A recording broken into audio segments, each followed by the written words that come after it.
Following in the footsteps of the Wrights is no simple task, particularly in the shifting sands of Kitty Hawk. The Wright Experience team has been able to replicate the Wright gliders and to test them. But can they take the next step towards powered flight and keep their dream alive? Between 1899 and 1902, the Wright brothers developed the world's first practical aircraft. On the dunes at Kitty Hawk, they test a glider of their own design and perfect a method of flight control. But it is not their greatest accomplishment. The contribution, I think, that the Wrights made to aviation that is most undocumented and least understood has got to be their work on propellers. Not until the Wright Experience carves and tests their own propellers do they grasp just how visionary the brothers truly were. You know, the best propellers that were out there at the maximum maybe somewhere around 30% efficiency, maybe somewhere close to 40% efficiency, and they were not going to work. The Wright propellers produce 80%, twice as efficient as any propeller ever built to date. The efficiency numbers that we started to get in the early Wright propeller test were so high that we decided the wind tunnel wasn't working properly. So we went back and ran the tests again. We found a correction. We corrected for a temperature drift in the wind tunnel. The efficiency went up. So then we decided, well, maybe the wind speed at the 15-foot height in the wind tunnel is slower and therefore the efficiencies are distorted. We corrected for that. The efficiency went up again. This is a pretty staggering achievement for a couple of bicycle mechanics. Understanding the propellers is only half the battle. Like the Wright brothers, the Wright Experience needs an engine to power them. As Christmas of 1902 approaches, the brothers draft their wish list. They need an engine with 8 horsepower, roughly the same as a modern snowblower. Most of the engines at that time were based on steam engine technology. They were gasoline engines, but they were based on steam engine technology, and they weighed about 100 pounds per horsepower. So if you wanted an 8 horsepower engine, it weighed about 800 pounds. But that's far too heavy. The Wrights calculate their engine can't weigh more than 200 pounds. The Wright Experience will build their engine the same way. But doing it the right way is easier said than done. In a small town in Wisconsin, the Wright Experience finds gifted mechanics and brothers, Steve and Jim Hay. So for the first engine, basically what they did is they made pencil sketches, and so drawings weren't made till many years later. Our first set of drawings was made in 1928 that I know of. And then the set that we're using, the Chrisman drawings, were made in 1947, but neither set of drawings will actually make an engine you can put together. But they have to. They are determined to reproduce the Wright brothers' work precisely. The fruit of their labor is an exact copy of the original Wright 1903 engine.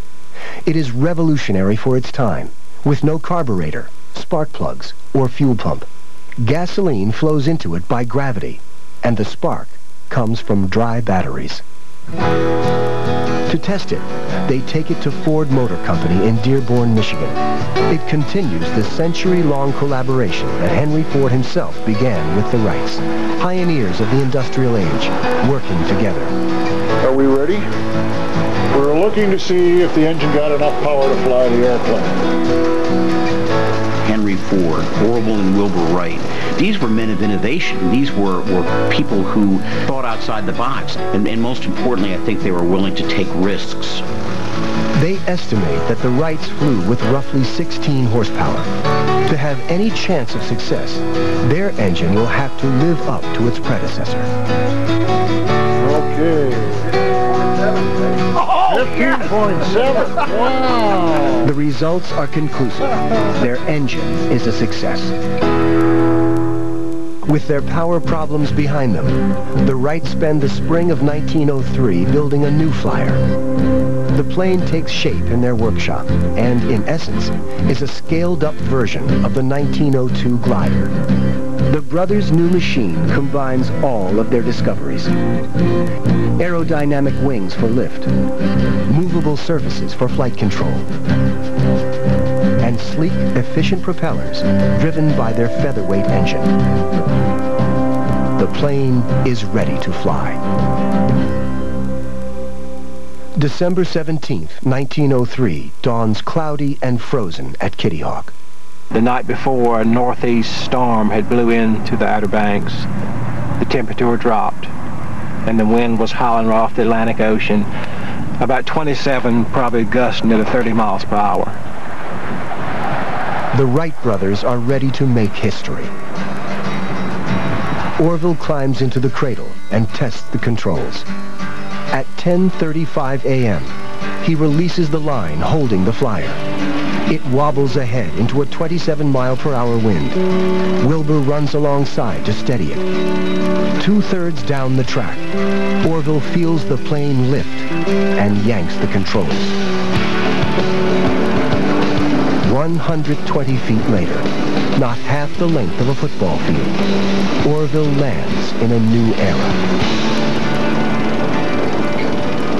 The Wrights make 3 more flights that day, each longer than the last. The second flight, 175 feet. The third, 200 feet.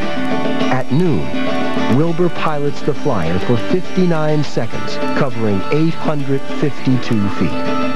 But minutes after the last flight, a gust of wind lifts the fragile craft and hurls it back to Earth. It would never fly again, and the secrets of the 1903 Wright Flyer would be lost on the windswept dunes of North Carolina. But the Flyer is about to get its chance at a 5th flight. After a century, 10:35 a.m. December 17th, 2003 is nearly here. The Wright experience has built their Flyer. Now they face many of the same challenges the Wright brothers did 100 years before. But the Wright Flyer is not quick to give up its secrets.